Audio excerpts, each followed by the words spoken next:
அந்த ஹிமாலயத்துல நேபாளம் இருக்கு, பூட்டான் இருக்கு, இப்படி பல தேசங்கள் அந்த சிக்கிம் பிரதேசம் அது ஹிமாலயம் ஒட்டி இருக்கு.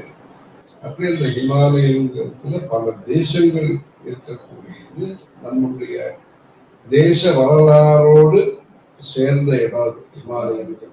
அந்த கைலாச மானச சரோவர் யாத்திரையை புதுப்பிரிவா பண்ணி வியாசபூதியை அங்க நடத்திடும். அக்ஷதை, எலுமிச்சம்பழம், கற்பூரம், சூடம் எல்லாத்தையும் எடுத்துன்னு போய் தனி டென்ட் போட்டு அதுக்கு அங்க இருக்கிறவா அதுக்கெல்லாம் வசதி பண்ணி கொடுத்தோம். அங்கேருந்து நேர ஹைதராபாத்துக்கு வந்தா 98ஆம் வருஷம் வியாச பூஜை அங்க பண்ணிருக்கோம். அப்படி அந்த அதாவது அழகான ஒரு செயல், அது ஆழமான ஒரு கருத்து, ஆணித்தரமான ஒரு கருத்து.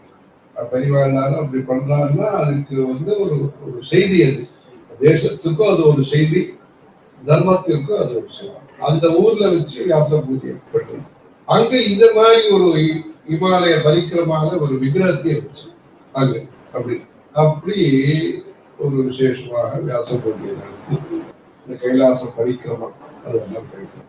அதாவது வசதிகளை கொண்டு நாம் எங்கெல்லாம் ஆன்மீக பணி செய்யணுமோ அதுல கவனம் செலுத்தி அந்த சஞ்சாரம் யாத்திரை என்பது ஒரு உன்னதமான ஒரு உத்தேசத்திற்காக அந்த யாத்திரையை பல இடத்துல பண்ணியிருக்காங்க.